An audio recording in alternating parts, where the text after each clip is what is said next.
அனைவருக்கும் வணக்கம். இன்னைக்கான வீடியோ பதிவில் நாம் இதை பற்றி பார்க்க போகிறோம் அப்படின்னு பார்த்தீங்கன்னா, ரொம்ப முக்கியமான ஒரு பயனுள்ள தகவலை பற்றி தான் பார்க்க போகிறோம். அதாவது இன்றைய காலகட்டத்தில் பார்க்கும் பொழுது காலநிலையில் சில மாற்றங்கள் ஏற்பட்டு வருகிறது அப்படின்னு கூட சொல்லலாம்.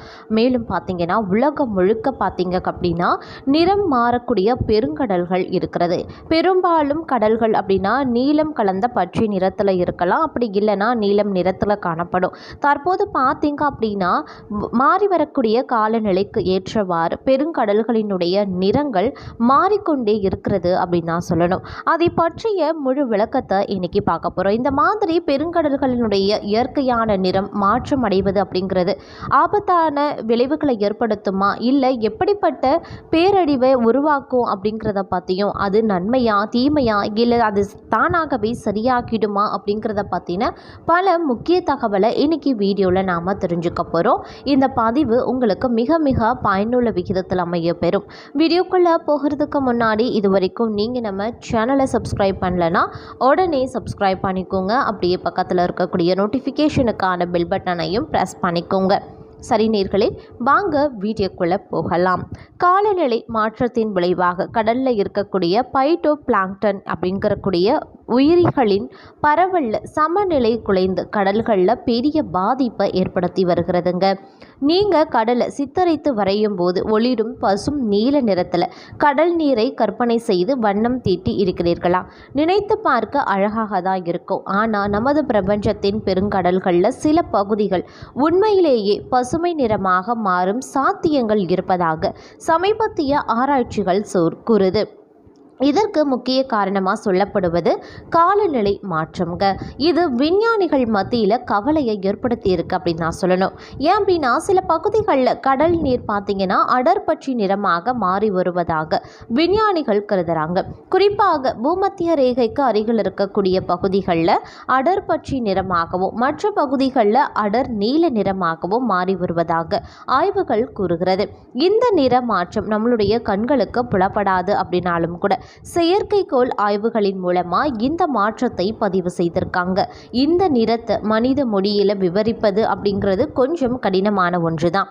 நீங்கள் அதை நன்றாக பார்க்க முடியாது. மாறாக ஒரு மாண்டிஸ் இறால் அல்லது ஒரு பட்டாம்பூச்சி போன்ற உயிரினங்கள் பார்க்கக்கூடிய ஒன்றாக இருக்கலாம் அப்படின்னு பிரிட்டனின் சவுத்தாம்ப்டனில் இருக்கக்கூடிய தேசிய கடல்சார் மையத்தின் விஞ்ஞானி பிபிகேல் விவரித்திருக்காரு. ஐரோப்பிய ஒன்றியத்தின் கோபர்னிகஸ் காலநிலை சேவை அமைப்பு ஏப்ரல் 2024 ஐரோப்பிய காலநிலை அறிக்கையை வெளியிட்டிருக்காங்க. அந்த அறிக்கையில் பெருங்கடல்களில் நிகழ்ந்த பெரும் மாற்றங்கள் குறித்து விவரிக்கப்பட்டிருக்கு. பெருங்கடலில் குளோரோஃபில் நிறமி அதிக அளவில் தென்பட்டதை அறிக்கை சுட்டி காட்டுகிறது. இந்த ஒளிச்சேர்க்கை நிறமி தான் பைட்டோ பிளாங்டன், அதாவது கடல்வாழ் தாவர உயிரிகள் மற்றும் தாவரங்களுக்கு பச்சை நிறத்தை அளிக்கிறதாம்.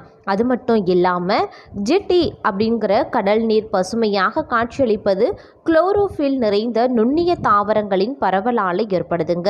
ஏப்ரல் 2023 பிரிட்டனுக்கு வடக்கே நார்வே கடல் மற்றும் அட்லாண்டிக் பெருங்கடலில் சராசரியை விட 200 முதல் 500% அதிகமாக இந்த நிறமி தென்பட்டிருக்கு.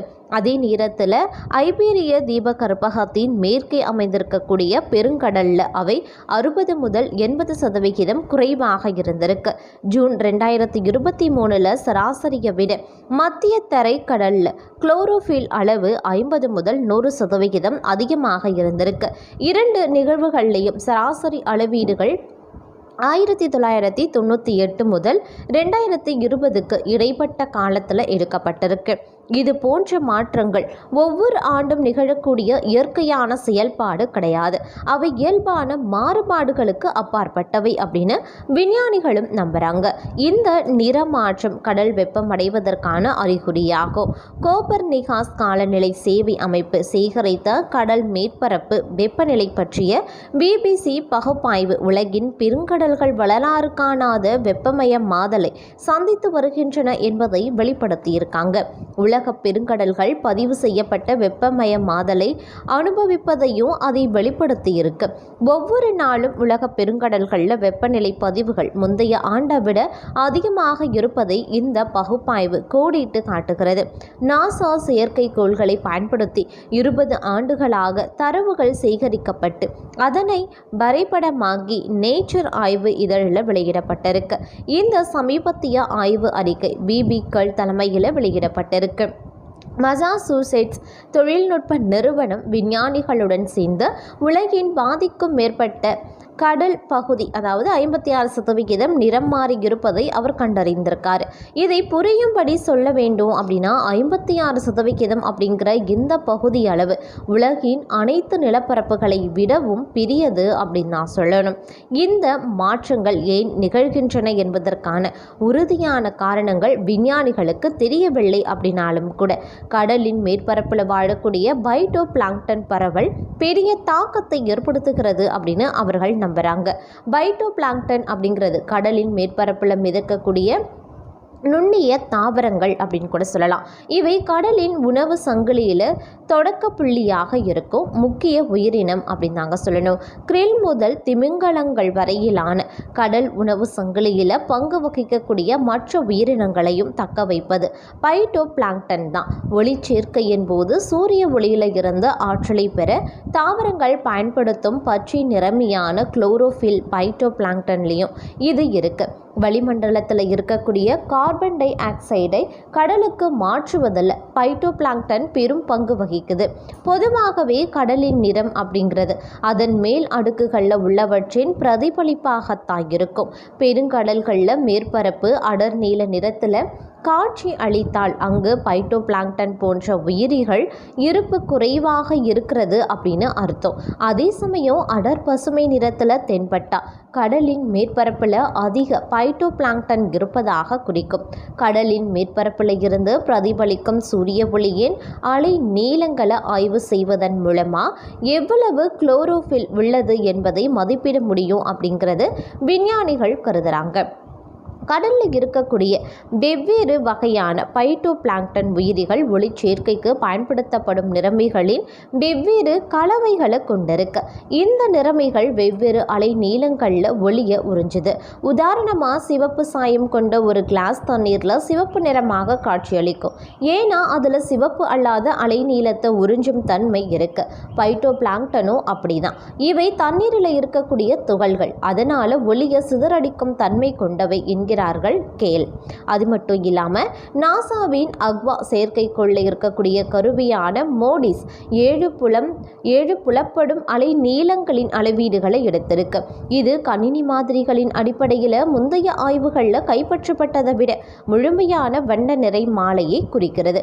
இதன் மூலமாக கேல் ஆய்வை வெவ்வேறு முறைகளில் உருவகப்படுத்த ஒரு மாதிரியை உருவாக்கியிருக்காரு. எங்களிடம் ஒரு மெய்நிகர் பூமி இருக்கு. அங்கே நாம வரலாற்றின் 2 வெவ்வேறு மாதிரிகளை காண முடியும்.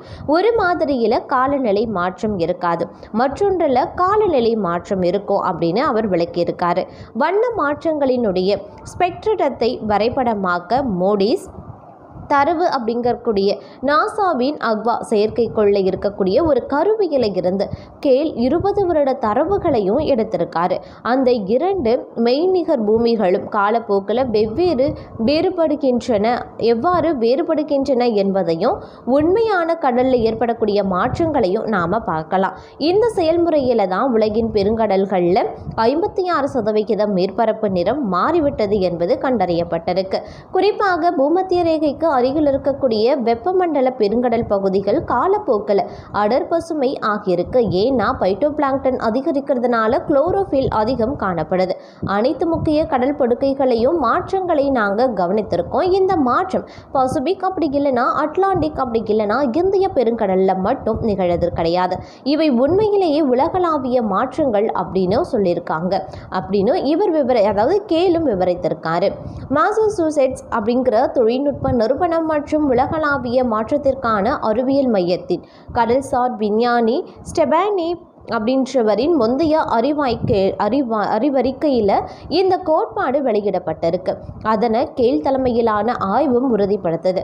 கடலின் நிறத்தில் ஏற்படக்கூடிய எதிர்கால மாற்றங்களை கணிக்க 2019 ஆண்டில் கணினி மாதிரிகளை பயன்படுத்தியிருக்காங்க. இருந்தாலும் இது காலநிலை மாற்றத்தால் ஏற்பட்டதா அப்படி இல்லைன்னா எல் நினோ மற்றும் லா நினோவின் போது காணப்பட்ட சாதாரண கடல் நிறங்களா என்பதை தீர்மானிக்க அவருக்கு கடினமாகவே இருந்திருக்கு. இயற்கை மாறுபாடுகளின் அளவு மிகவும் பெரியது. அதனால் கடல் நிறம் காலநிலை மாற்றத்தால் அதிகரித்து வருகிறதா அல்லது குறைகிறதா என்பதை கூறுவது மிகவும் கடினமாக இருக்குது அப்படின்னு சொல்லியிருக்காங்க. அது மட்டும் இல்லாமல் இன்றைய காலகட்டத்தை பொறுத்த வரைக்கும் பசுமை கடல் பகுதியான எமரால்டு கோவ்ஸ் அப்படின்ற அடர்நீல கடல் பகுதிகள் ஒரே இரவில் திடீரென்று இந்நிறம் மாறிவிடாது.